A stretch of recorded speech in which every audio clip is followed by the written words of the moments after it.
সূরা ইব্রাহিম ১৬ আয়াত থেকে বাংলা অনুবাদ।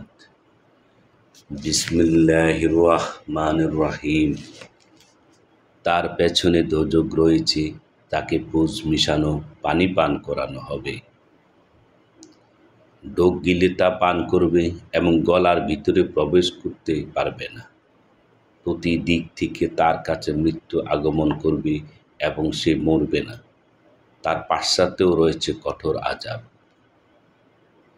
যারা স্বীয় পালনকর্তার সত্তার অবিশ্বাসী, তাদের অবস্থা এই যে তাদের কর্মসমূহ ছাই বর্ষের মতো, যার উপর দিয়ে প্রবল বাতাস বয়ে যায় ঘূর্ণিঝড়ের দিন।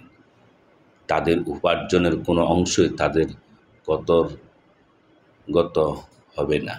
এটাই দূরবর্তী পথভ্রষ্টতা। তুমি কি দেখনি যে আল্লাহ নবমণ্ডল ও ভূমণ্ডল যথাবিধি সৃষ্টি করেছেন? যদি তিনি ইচ্ছা করেন তবে তোমাদেরকে বিলুপ্তিতে নিয়ে যাবেন এবং নতুন সৃষ্টি আনয়ন করবেন। এটা আল্লাহর পক্ষে মোটেই কঠিন নয়। সবাই আল্লাহর সামনে দণ্ডায়মান হবে এবং দুর্বলেরা বড়দেরকে বলবে, আমরা তো তোমাদের অনুসারী ছিলাম, অতএব তোমরা আল্লাহর আযাব থেকে আমাদেরকে কিছু মাত্র রক্ষা করবে কি?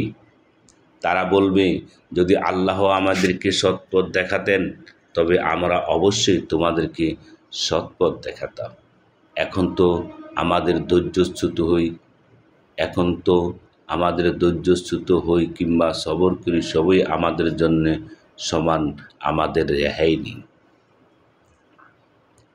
যখন সব কাজের ফায়সালা হয়ে যাবে তখন শয়তান বলবে, নিশ্চয়ই আল্লাহ তোমাদেরকে সত্য ওয়াদা দিয়েছিলেন এবং আমি তোমাদের সাথে ওয়াদা করেছি, অতঃপর তা ভঙ্গ করেছি।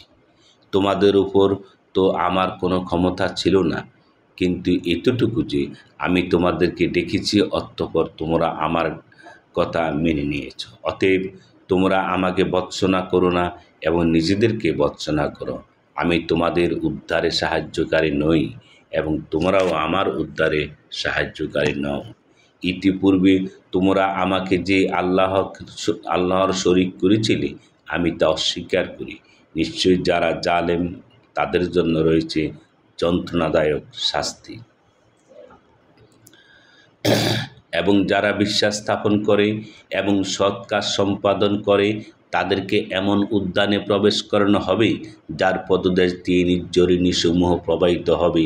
তারা তাতে পালনকর্তার নির্দেশে অনন্তকাল থাকবে, যেখানে তাদের সম্ভাষণ হবে সালাম।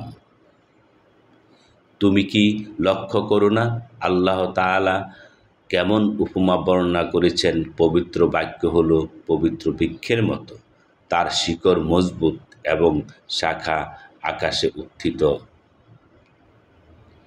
সে পালনকর্তার নির্দেশে অহরহ ফল দান করে। আল্লাহ মানুষের জন্য দৃষ্টান্ত বর্ণনা করেন যাতে তারা চিন্তা ভাবনা করে। এবং নোংরা বাক্যের উদাহরণ হলো নোংরা বৃক্ষ।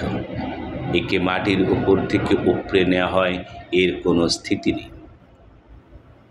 আল্লাহ তাআলা মুমিনদেরকে মজবুত বাক্য দ্বারা মজবুত করেন, পার্থিব জীবনে এবং পরকালে, এবং আল্লাহ জালেমদেরকে পথভ্রষ্ট করেন।